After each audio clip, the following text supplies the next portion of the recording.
टीएसआईसी और EPFO JTO की जो परीक्षा होने वाली है 20 अगस्त को, उसमें मुहावरे और लोकोक्तियों जैसे प्रश्न भी पूछे जा सकते हैं, क्योंकि हिंदी भाषा और हिंदी साहित्य से प्रश्न पूछे जाएंगे। तो हिंदी भाषा का ही एक हिस्सा है मुहावरे और लोकोक्तियां, तो उससे भी प्रश्न पूछे जाएंगे। तो आज इस वीडियो में हम देखेंगे कि मुहावरे और लोकोक्तियां क्या होती हैं, उन दोनों में अंतर क्या है, और कुछ प्रश्नों को भी हल करेंगे। सबसे पहले बात करते हैं कि मुहावरा शब्द जो हम हिंदी में प्रयोग करते हैं वह किस भाषा का शब्द है। तो मुहावरा शब्द जो है वो एक अरबी भाषा का शब्द है, और अरबी भाषा में इसका अर्थ होता है अभ्यास करना। इस प्रकार से हिंदी में मुहावरा का अर्थ बातचीत, बोलचाल या फिर अभ्यास हो जाता है, जो भाषाई अभिव्यक्ति में एक विलक्षण या फिर कह सकते हैं कि लाक्षणिक अर्थ में प्रयोग किया जाता है।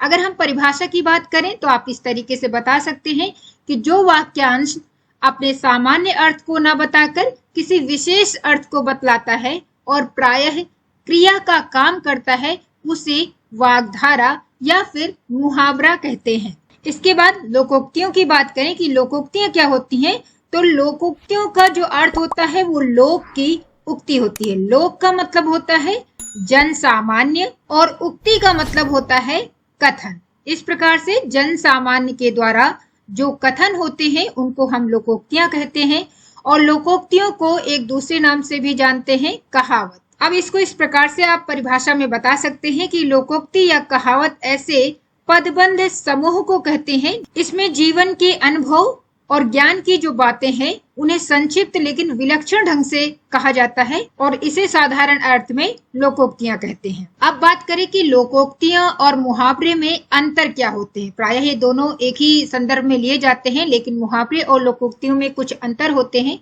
जो इस प्रकार से हम देख सकते हैं। अंतर तो बहुत सारे होते हैं, लेकिन कुछ बिंदु यहाँ पर दिए गए हैं, जैसे कि मुहावरा बात कहने की रीति या पद्धति है, जबकि लोकोक्तियों की बात करें तो लोकोक्ति कथन में व्यक्त अनुभव या विचार का सार गर्भित निचोड़ है। मुहावरे जो होते हैं वो एक वाक्यांश होते हैं, यहाँ पर मुहावरे नहीं लोकोक्तियां होगा। तो लोकोक्तियां प्रायः एक वाक्य होते हैं, यानी मुहावरे वाक्यांश यानी वाक्य का एक अंश होता है, जबकि लोकोक्तियां जो होती हैं वो पूरा वाक्य होता है। मुहावरों के प्रयोग से कथन चमत्कार पूर्ण बन जाता है, और लोकोक्तियों की बात करें तो इनका प्रयोग किसी सत्य या नीति के आशय को स्पष्ट करने हेतु किया जाता है। मुहावरे जो होते हैं वो उनका स्वरूप जो होता है वो छोटा होता है, और इनकी अपेक्षा जो लोकोक्ति होती हैं वो दीर्घ या बड़े रूप में होती है।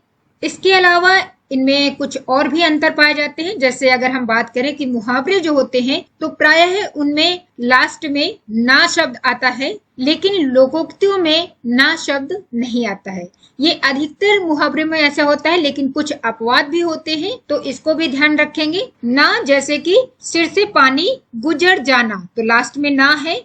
हाथ पांव मारना, फिर इसमें मारने में भी ना है। तो इस प्रकार से मुहावरे में लास्ट में या अंत में ना शब्द आता है। और इसके कुछ अपवाद भी हैं, जैसे आधा टीटर आधा बटेर, तो ये भी मुहावरा है लेकिन इसमें ना नहीं है। लेकिन प्रायः देखा जाता है कि जितने भी मुहावरे होते हैं उसमें अंत में ना शब्द आता है, लेकिन लोकोक्तियों में ऐसा नहीं होता है।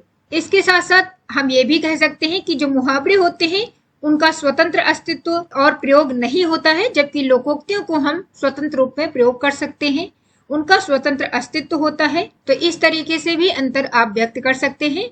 अब आगे हम बहुत सारे मुहावरों को देखने वाले हैं और लोकोक्तियों को देखने वाले हैं। तो सबसे पहले हम लोकोक्ति देखेंगे। ये जितनी भी यहाँ पर लिखे हुए वाक्य दिख रहे हैं ये सभी लोकोक्ति हैं।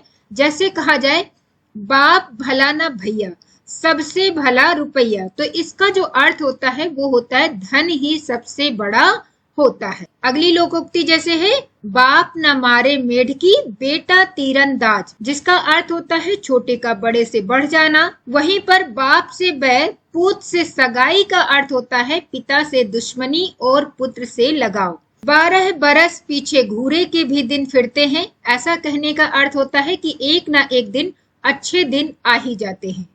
बासी कढ़ी में उबाल नहीं आता है। जब कोई ऐसा कहता है तो उसका मतलब होता है काम करने के लिए शक्ति का होना आवश्यक होता है। जब हम ये कहते हुए लोगों को सुनते हैं कि बासी बचे न कुत्ता खाए, तो इसका अर्थ होता है कि जरूरत के अनुसार ही सामान बनाना।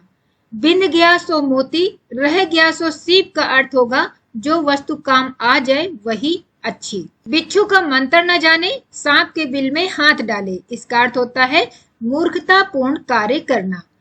बिना रोए तो माँ भी दूध नहीं पिलाती, इसका अर्थ होता है बिना यत्न किए हुए कुछ भी नहीं मिलता। बिल्ली और दूध की रखवाली, जब ऐसा लोग कहते हैं तो इसका अर्थ होता है भक्षक रक्षक नहीं हो सकता। तो इस प्रकार से ये कुछ लोकोक्तियां हैं। बहुत सारी लोकोक्तियां होती हैं, कुछ उदाहरण आपको दिए गए हैं। अब कुछ उदाहरण हम देखते हैं मुहावरे के। मुहावरा जैसे अंक में समेटना, देखिए ना यहाँ पर लिखा हुआ है, सभी में आप देख सकते हैं कि किस तरीके से ना का प्रयोग हो रहा है यहाँ पर।